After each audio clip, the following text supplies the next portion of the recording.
In this video, I'm going to talk to you about the top 5 mistakes people make when it comes to TFSAs, so stay tuned.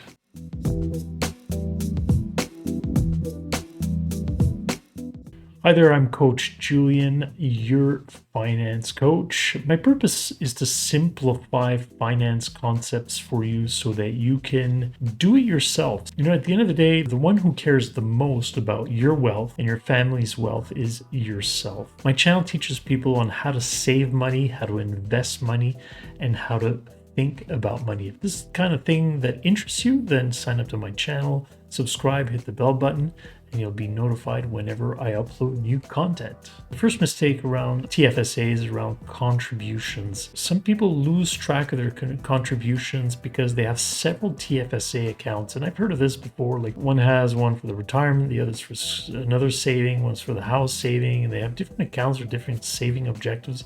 The problem with that is you can lose track of how much you contributed to each of your accounts, and you may, at the end of the day, over contribute. And the government penalizes you 1% per month for the amount that you've over contributed. So my suggestion is have one account instead of having accounts all over the place.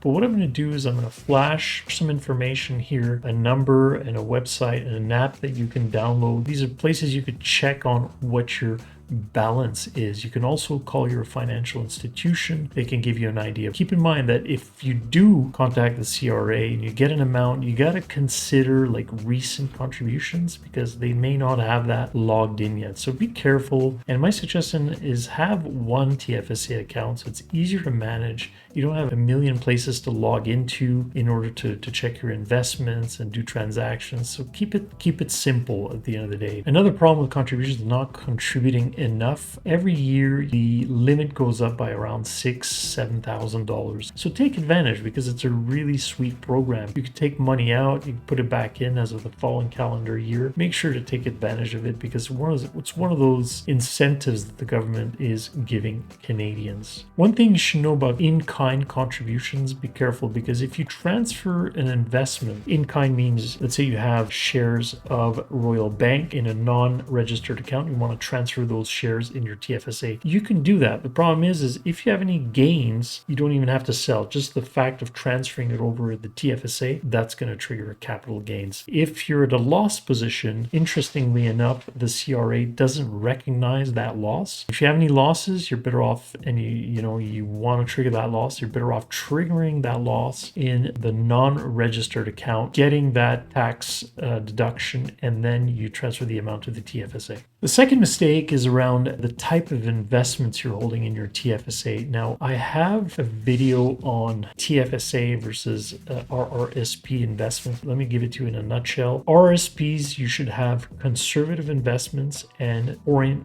dividend type of investments. Why foreign dividends investments? Because it's the only account that doesn't have 15% withholding tax. The TFSA, you should have more growth investments, more aggressive kind of investments. The reason is that when you take money out of your RSP, you're going to be taxed. So say you made $1 million of capital gains. When you withdraw that $1 million from your RSP, let's say you want to take it out in one shot, you're going to have to pay over 50% taxes on that amount if you take it in one shot. If you take it out in one shot in your TFSA, yours, tax-free. Another mistake is withdrawing at the wrong time. I covered this in my video recently. It's about what to do before December 31. One of the items was, if you intend to withdraw from your TFSA, withdraw towards the end of the year. Let's say you're December 20th, and you know that soon you're going to want to withdraw from your TFSA.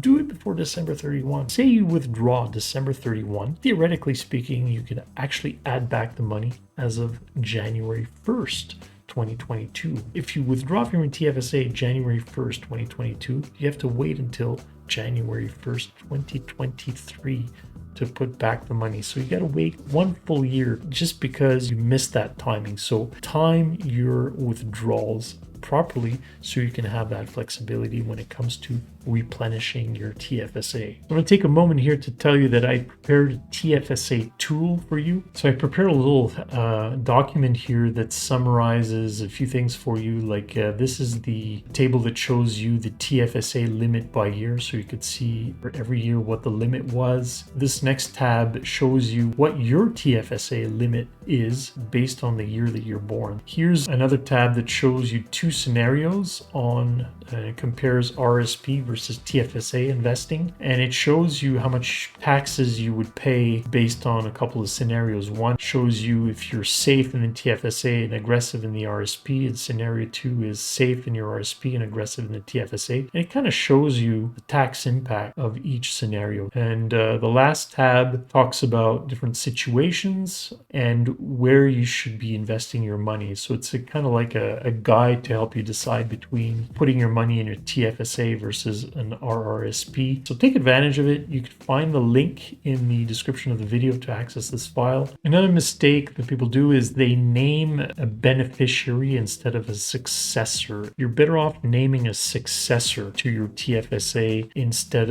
of a beneficiary if you have a spouse. The successor will inherit the account versus the beneficiary will inherit the money. You're better off inheriting the account because the account comes with the money and all the advantages of the TFSA program. Now, sometimes you don't have a spouse, so you don't have a choice. You've got to name a beneficiary. But if you do have a spouse, you have that choice. The fifth mistake is day trading with the TFSA. Be careful. Now, the CRA, the government, is not that clear. There's no clear-cut rules around what is considered a day trader and what is considered normal investing. Just be careful with that. So if you are using your TFSA to do a lot of transactions, know that the CRA could come down on you and say, look, your activity is more than just investing. You're trading a lot. It seems like you're earning a lot of money short term from this, and therefore we will deem this as business income and we will tax you accordingly. So just know that. So guys, I hope this video helped you. If you liked it, give it a thumbs up. That helps me out. If you have any questions or comments, leave them in the comments of the video. Again, if you want to access that TFSA tool document that I prepared for you, you can find the link to do that in the description of the video. And I am available for one-on-ones with you. If you have any questions about investing, about saving, you want to invest in a real estate, you want to invest in the stock market, you want to invest in ETFs, you want to kick around some ideas, that's what I'm here for. You can book a one-on-one. You'll find the link to my Calendly in the description of the video below. Don't forget to subscribe to my channel because I have more stuff, more content coming. Thanks for watching today, and we'll see you real soon.